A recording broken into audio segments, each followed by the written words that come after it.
Hi everyone, this is knowledge topper और आज की इस वीडियो में हम आपके लिए एक बहुत ही इम्पोर्टेंट टॉपिक लेकर आए हैं जो कि आपके पेपर्स में काफ़ी इम्पोर्टेंट सवाल किया जाता है। इससे ऐसे भी पूछा जाता है एंड सीएसएस में भी जो है वो काफ़ी इम्पोर्टेंट टॉपिक है एनर्जी क्राइसिस इन पाकिस्तान। और पाकिस्तान इकोनॉमिक पॉलिसी हो जाए या इकोनॉमिक्स ऑफ पाकिस्तान हो जाए तो इसके अंदर ये सवाल मोस्ट कॉमनली जो है वो पूछा जाता है। तो आज हम इसके बारे में डिस्कस करने वाले हैं जो कि है जी एनर्जी क्राइसिस इन पाकिस्तान। कुछ प्रॉब्लम्स हैं, कुछ सॉल्यूशन है इसके अंदर। मैंने जो है वो ये नोट्स बनाए हैं, तो आप जो है वो इसकी मदद से जो है वो अपनी प्रिपरेशन कर सकते हैं। ठीक है जी। अच्छा, इसके अंदर हम जो सवाल जो मैंने बनाया है और उसके जो सॉल्यूशन मैंने रखा है, तो पहले वो रीड कर लेते हैं सवाल। उसके बाद फिर मैं आपको step by step her point को बड़ी आसानी से समझाऊंगा और फिर हम सॉल्यूशन भी देखेंगे कि शॉर्ट टर्म सॉल्यूशन क्या है और लॉन्ग टर्म सॉल्यूशन क्या है। ठीक है ना। तो सवाल जी हमारा ये है कि energy is vital to any country's economy. बिल्कुल जी, सारी प्रोडक्शन हमारी जो है वो होती है एनर्जी के ज़रिए एंड हमारी सारी ट्रांसपोर्टेशन प्रोडक्ट्स एक तरफ से दूसरी तरफ जा रहे हैं तो एनर्जी हमारे फ्यूल वगैरह का कंजम्पशन होता है, तो काफ़ी इंपॉर्टेंट है। बिल्कुल सही बात है। And Pakistan energy industry is constantly in crisis. ये भी बिल्कुल सही बात है कि भाई हमारी जो पाकिस्तान की इंडस्ट्री है एनर्जी से रिलेटेड वो क्राइसिस में है। क्या वजूहात हैं? Discuss the problems and challenges that Pakistan energy sector is experiencing. Discuss the government's action in the energy industry as well. तो बेसिकली इस सवाल में पूछा ये गया है कि आप पहले जो प्रॉब्लम्स या चैलेंजेस हैं वो डिस्कस कीजिए, ठीक है, एनर्जी सेक्टर से रिलेटेड। फिर उसके बाद आप उसके सॉल्यूशन बताइए कि गवर्नमेंट को क्या करना चाहिए, बिकॉज आम आदमी इसके ऊपर कुछ नहीं कर सकता, बिकॉज ये एक एक्सपेंडिचर है गवर्नमेंट का। ठीक है ना। तो गवर्नमेंट जो है वो इसके ऊपर पैसा जो है वो खर्च करेगी, तो गवर्नमेंट को क्या करना चाहिए। तो इसके लिए हमने जो सॉल्यूशन रखे हैं वो हमने शॉर्ट टर्म और लॉन्ग टर्म में रखे हैं, बिकॉज कुछ चीज़ें ऐसी होती है जो आपको फॉर करने की ज़रूरत होती है, कुछ चीज़ें ऐसी होती हैं जो कि आपको लॉन्ग टर्म करने की ज़रूरत होती हैं। तो आइए चलिए स्टार्ट करते हैं इस वीडियो को। ठीक है जी। तो अगर हम बात करें प्रॉब्लम्स की, ठीक है ना। अच्छा, इस वीडियो को आपने पूरा देखना है, अगर पूरा नहीं देखेंगे तो आपको समझ में कुछ नहीं आएगा, क्योंकि इससे ही रिलेटेड मैंने जो है वो सॉल्यूशन भी रखे हैं, ठीक है ना, और काफ़ी इंपॉर्टेंट सॉल्यूशन भी रखे हैं। तो आप वीडियो को पूरा देखिएगा तभी आपको समझ में आएगा, नहीं तो आपको सही तरीके से समझ में नहीं आएगा।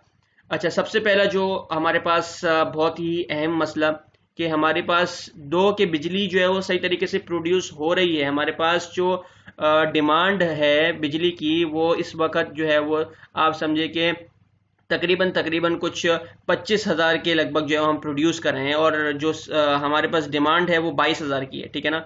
जैसे कि इस पैराग्राफ में भी लिखा है कि दो as per the installed capacity of power generation in this the supply has reach up to 37,042 megawatt recently that has exceed the maximum demand of power consumption in Pakistan, but still because of the less capacity in transmission lines Pakistan energy sector can only produce 22,000 megawatt. This led to a deficit of about 3,000 megawatt of power generation, which can be observed in a high demand season of hot summers where the consumption has reached to its maximum capacity. Pakistan के पास basically storage के लिए बिजली के लिए जगह नहीं होती, ठीक है ना।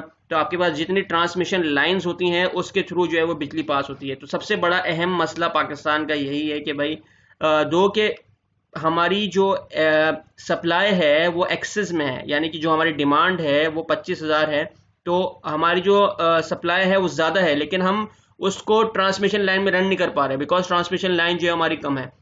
और इसका जो देखिए सर्दियों के टाइम पे जो है वो इतना पता नहीं चलता, बिकॉज जो आपकी डिमांड होती है वो कम हो जाती है, ठीक है ना, तो वो आपकी 22,000 पे मैच कर जाएगी। लेकिन ट्रांसमिशन लाइन जो बेसिकली हमारी पाकिस्तान के अंदर अगर हम बात करें तो वो कम है, और ये आपको पता है कि जो गर्मियों का सीज़न आ जाता है तो उसमें डिमांड बढ़ जाती है इसकी, ठीक है ना, बिजली की।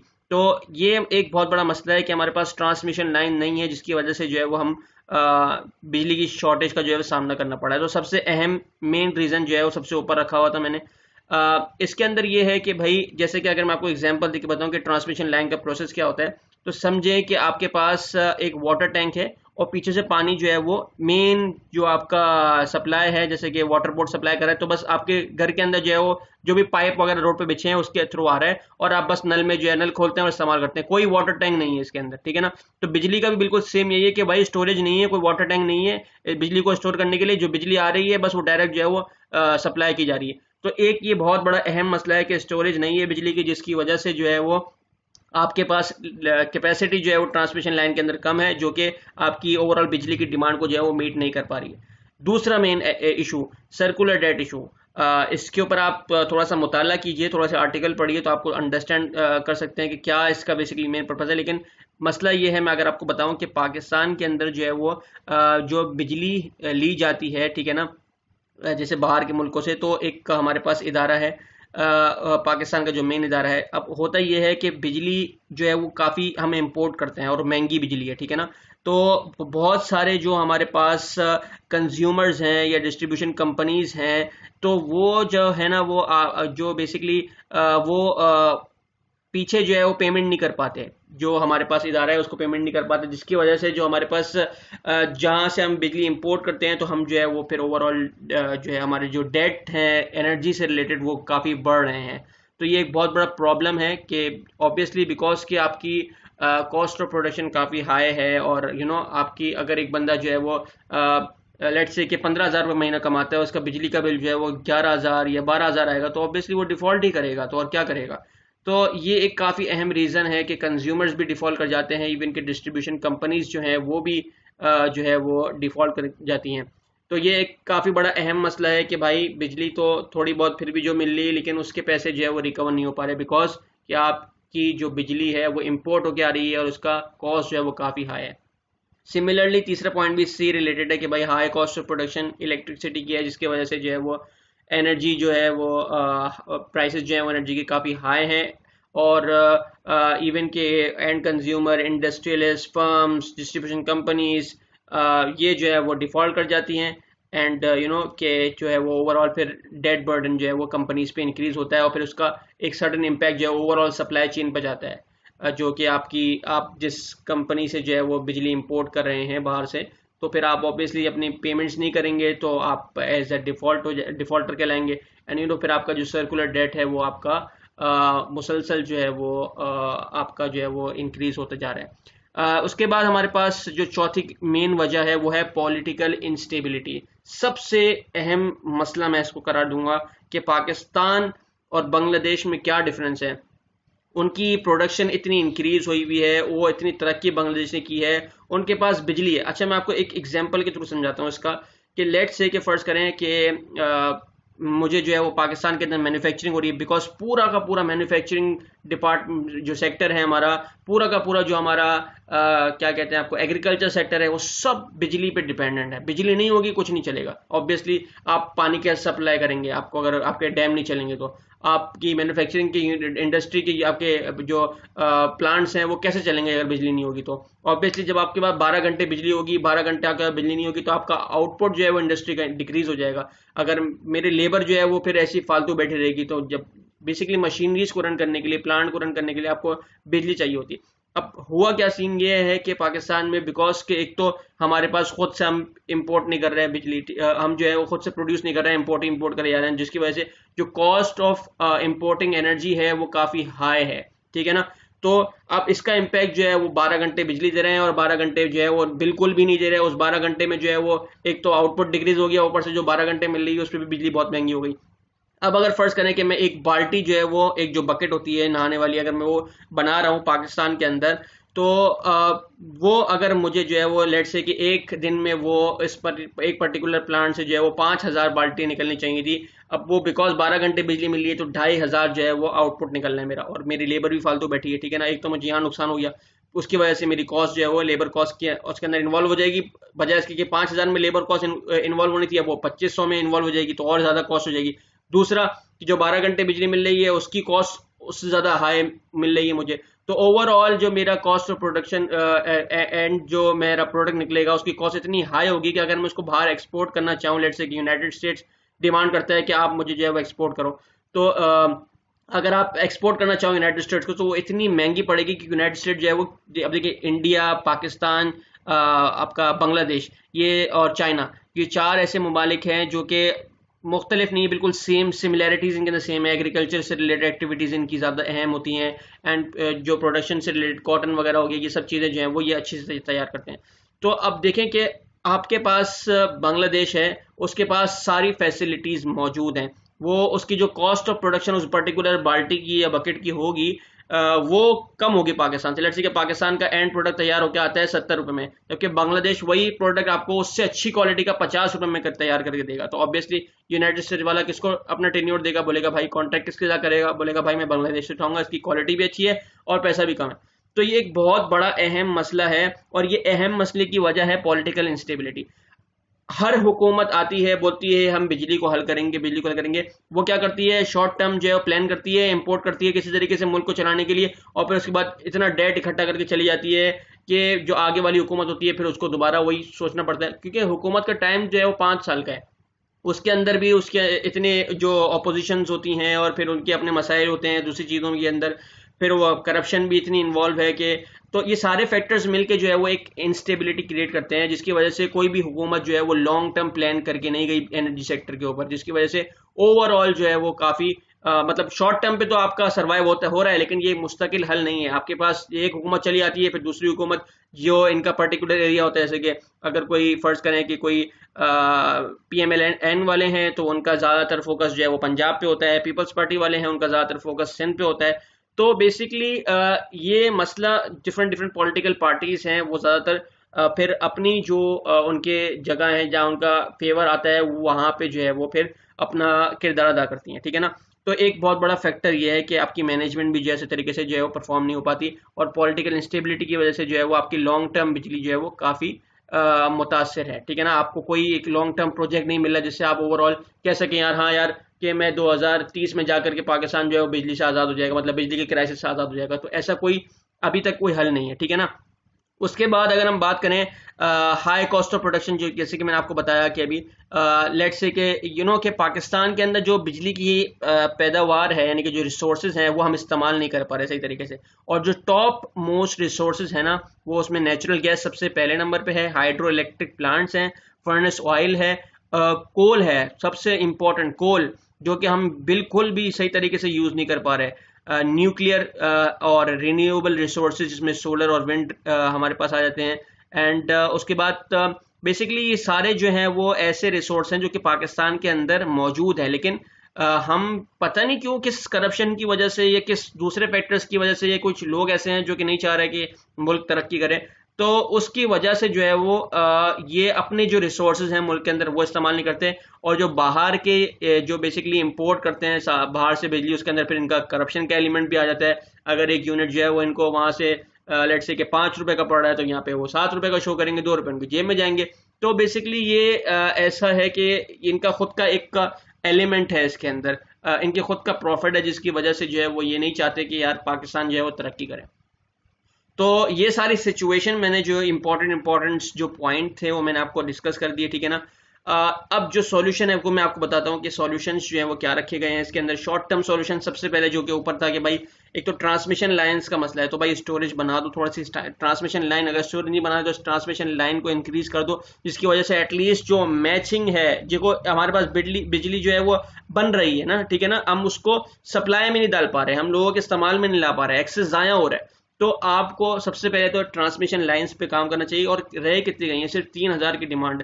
मैं कहता हूँ अगर 5000 भी करी तो 2000 फिर भी एक्सेस में रहेगी, इन केस कि अगर बाद में पॉपुलेशन भी इंक्रीज होती है तो ऑब्वियसली आपको फिर इन चीज़ों का सामना नहीं करना पड़ेगा, ठीक है ना। तो एक ये चीज़ एक काफ़ी अहम हो गई है। दूसरा ये है कि भाई आपको जो हमारे पास लेट्स से के जो हमारे पास जो इंडिपेंडेंट पावर प्रोड्यूसर्स हैं जो कि हमारे पास बंद पड़े हुए हैं, तो उनको फिल फॉर तौर पे जो है एक्टिव किया जाए, ठीक है ना, उन पे काम किया जाए, because they also are the part of our energy producing producers आप कह सकते हैं, प्लांट्स हैं हमारे, ठीक है ना। तो बेसिकली इनको रीएक्टिव किया जाना चाहिए। सबसे अहम चीज़ यहाँ पर कि आपको इंपोर्ट से अपनी डिपेंडेंसी ख़त्म करनी पड़ेगी। अगर इंपोर्ट से डिपेंडेंसी ख़त्म नहीं करेंगे तो आपका जो मैन्युफैक्चरिंग है, आपके एक्सपोर्ट हैं, वो कभी भी नहीं बढ़ पाएंगी, बिकॉज कि आप जो इंडस्ट्री को जितनी महंगी बिजली दे रहे हैं उसमें वो कंपटीशन की वजह से जो है वो मार खा जाएगा आपका इंडस्ट्रियलिस्ट, तो वो कभी भी आपकी तरक्की नहीं हो पाएगी। तो आपने जो है वो फोकस करना है कि सस्ती से सस्ती बिजली पैदा करने के लिए कुछ ना कुछ इकदाम करें, और कोयला जो है वो आपके पास भरा पड़ा हुआ है पाकिस्तान के अंदर, अल्लाह मियां ने ख़जाना दिया है कोयले का, आप कोयले को इस्तेमाल करें और उससे बिजली पैदा करें और आप अपनी डिपेंडेंसी ख़त्म करें। मैं ये नहीं कहता कि एकदम से आप स्विच कर जाएं, आप जो है वो रेशो बनाएं, आप थोड़ा थोड़ा आप इम्पोर्ट सॉल्यूशन जो है ना वो ये एनर्जी का जो लॉन्ग टर्म सॉल्यूशन होते हैं, जो पुराने सॉल्यूशन होते हैं वो एकदम से छू मंतर सही नहीं हो जाते। उसके लिए आपको थोड़ा थोड़ा करना पड़ता है, जैसे कि आपने थोड़ा परसेंटेज इंपोर्ट करी बिजली को for the shorter period of time, but आपका फोकस होना चाहिए कि मैं लॉन्ग टर्म इसका सॉल्यूशन तैयार करूं ताकि पाकिस्तान को फायदा हो, ठीक है ना। तो इसके लिए आप शुरू शुरू में थोड़ा थोड़ा आप इंपोर्ट भी करते रहें एंड अपने प्रोजेक्ट पे भी काम करते रहें, आप कोल रिसोर्सेज पे काम करते रहें, वहां से थोड़ा सा डिपेंडेंसी खत्म करें इंपोर्ट, अपनी इंपोर्ट जो आप कर रहे हैं एनर्जी उसके ऊपर से, ठीक है ना। एक तो ये हो गया। उसके बाद हमारे पास जो है प्रॉपर प्लानिंग होनी चाहिए, ठीक है ना, जो कि हमारे पास एनर्जी डिस्ट्रीब्यूशन सिस्टम के अंदर कि भाई मुझे कहाँ पर ज़्यादा बिजली की ज़रूरत है, किस एरिया में कब देनी है, किस एरिया में कब नहीं देनी है, कहाँ पर फिर आप देखें कि भाई मुझे मतलब ओवरऑल आपकी प्लानिंग करनी चाहिए। आप देखें कि यार एक पर्टिकुलर सिटी है जहाँ पर इंडस्ट्रीज की जो है वो हमारे पास काफ़ी ज़्यादा इंडस्ट्रीज और वहाँ से पाकिस्तान को ज़्यादा सपोर्ट मिलेगा, तो ऑब्वियसली इन शॉर्ट फॉल आपको चाहिए कि भाई आप उन इंडस्ट्रीज को तो एटलीस्ट जो है वो कुछ ना कुछ करके जो है वो प्रोवाइड करें सस्ती बिजली, ताकि वो आपको तरक्की दें। वो आपको तरक्की देंगे तो आप फिर इस पे एक्सपेंडिचर मजीद इंक्रीज कर सकते हैं, ठीक है ना। तो एक तरीके की इन्वेस्टमेंट है ये। और basically regular check and balance होना चाहिए। ये होता है कि एक दफा पावर प्लांट लगा दिया बस उसको भूल गए, फिर उसके बाद क्या उसके अंदर चोरी चकारी हो रही है या करप्शन हो रही है वो सब भूल जाते हैं। तो ये प्रॉपर आपको चेक करना पड़ता है, चेक एंड बैलेंस लेना पड़ता है रेगुलर बेसिस पे कि भाई एनर्जी कहाँ जा रही है, किस तरीके से करना है, आगे कितना कंजम्पशन होने वाला है, उस हिसाब से हमें सारी तैयारी करनी होती है। आपकी प्लानिंग होती है इसके अंदर, फ्यूचर की प्लानिंग भी होती है। ये नहीं कि बस एक दफा करके छोड़ दिया बस जान छूट गई, आपको प्रॉपर पूरी प्लानिंग करनी पड़ती है। उसके बाद अगर लॉन्ग टर्म प्लान्स की बात करें तो ये सबसे अहम है यहाँ पर, बिकॉज यू नो हमारे पास शॉर्ट टर्म तो सारी चीज़ें हो जाती हैं, हम इंपोर्ट कर लेते हैं तो हमारा काम गुजारा हो जाता है, लेकिन लॉन्ग टर्म असल चीज़ है। अगर हम आज से सोचें कि 2030 में जो है वो हमने ये चीज़ करनी है, तो ये चीज़ करनी है, मतलब आज अगर हम करेंगे, आज अगर हम बीज लगाएंगे तो ऑब्वियसली दरख्त जो है वो हमको 2030 में मिल जाएगा इंशाल्लाह, लेकिन लगाएं तो सही, उसकी देखभाल तो करें। बस ये लगा करके छोड़ दिया ये खत्म सारा काम। तो लॉन्ग टर्म एक्शन प्लान्स जो है वो काफ़ी इंपॉर्टेंट है यहाँ पर, जिसमें यहाँ पर मैंने कोल के ऊपर जो है वो कोल बेस्ड पावर हाउसेस के ऊपर मैंने यहाँ पे लिखा है कि इनकी डेवलपिंग के अंदर जो है वो काफ़ी ज़रूरत है काम करने की। तो गवर्नमेंट को चाहिए कि कोल बेस्ड पावर हाउसेस जो है वो उसका जो है वो स्टार्ट करें प्रोजेक्ट्स। और दूसरी चीज़ मैंने ये रखी है कि भाई मेगा प्रोजेक्ट जो है वो लगाए जाएं, जो आपकी जैसे आपकी नेबरिंग कंट्रीज़ हैं, जो कि फ्रेंडली नेबरिंग कंट्रीज़ हैं, जो कि एक्सटेंसिव हैं एनर्जी के अंदर, ठीक है ना, जैसे कि चाइना हो गया, सऊदी अरेबिया हो गया। तो आप इन कंट्रीज़ की मदद से जो है वो बड़े मेगा प्रोजेक्ट्स लगाएं जो कि आपको लॉन्ग टर्म में फ़ायदा दें, ठीक है जी। उसके बाद मैंने एक और चीज़ रखी कि भाई जो रिन्यूएबल रिसोर्सेज के आप देख रहे हैं आजकल काफ़ी सोलर पैनल्स और विंड बेस्ड जो है वो आपको इलेक्ट्रिसिटी जो कि बेसिकली रिन्यूएबल एनर्जी रिसोर्सेज के अंदर आते हैं, आप थोड़ा सा इनको भी प्रमोट करें। जैसे गांव देहात वगैरह हैं, इस तरीके से आप इनको प्रमोट करें, थोड़े से आप उसके ऊपर से टैक्सेस वगैरह थोड़े कम करें, ताकि यह है कि ज़्यादा से ज़्यादा जो आपकी बिजली की डिपेंडेंसी है वो ख़त्म हो। लोग भले इंडस्ट्रियलिस्ट जो है वो खुद जो है वो मुख्तार हो जाएं, वो अपनी जो है वो करें, थोड़ा सा आप इंसेंटिव्स को प्रोवाइड करें, थोड़ी प्रमोट करें उसको, ताकि रिन्यूएबल जो रिसोर्स है वो आप जो है वो सही तरीके से मैनेज कर पाएं और आपकी जो ओवरऑल डिपेंडेंसी है वो भी जो है वो कम हो import of cost of high energy, ठीक है जी। तो ये सारे जो जितने भी थे वो पॉइंट्स थे जो कि मैंने डिस्कस करे थे इसके अंदर। उम्मीद है आपको आज की वीडियो पसंद आई होगी। ये सारे हमारे पास एनर्जी मौजूदा क्राइसिस हैं। अगर आपको हमारी आज की वीडियो पसंद आई है तो हमारे चैनल पेज नॉलेज टॉपर को लाइक कीजिए, सब्सक्राइब कीजिए and don't forget to press the bell icon. इसी तरीके से हमने पहले जो है वो एग्रीकल्चर सेक्टर से रिलेटेड जो है वो वीडियो बनाई हुई है। नेक्स्ट वीडियोस में हम एजुकेशन, हेल्थ एंड सर्विस से रिलेटेड जो है वो हम वीडियोस बनाएंगे, जिसमें जो है वो हम और पाकिस्तान से जो मुख्तलिफ इंपॉर्टेंट टॉपिक्स हैं, जो भी प्रॉब्लम्स हैं, सॉल्यूशन है डिफरेंट सेक्टर्स के, उसको कवर करेंगे। तो ये थी आज की वीडियो। उम्मीद है आपको पसंद आई होगी। अगर पसंद आई है तो हमारे चैनल और पेज नॉलेज टॉपर को लाइक कीजिए, सब्सक्राइब कीजिए and don't forget to press the bell icon. अपना बहुत ख्याल रखिएगा। अल्लाह हाफिज़।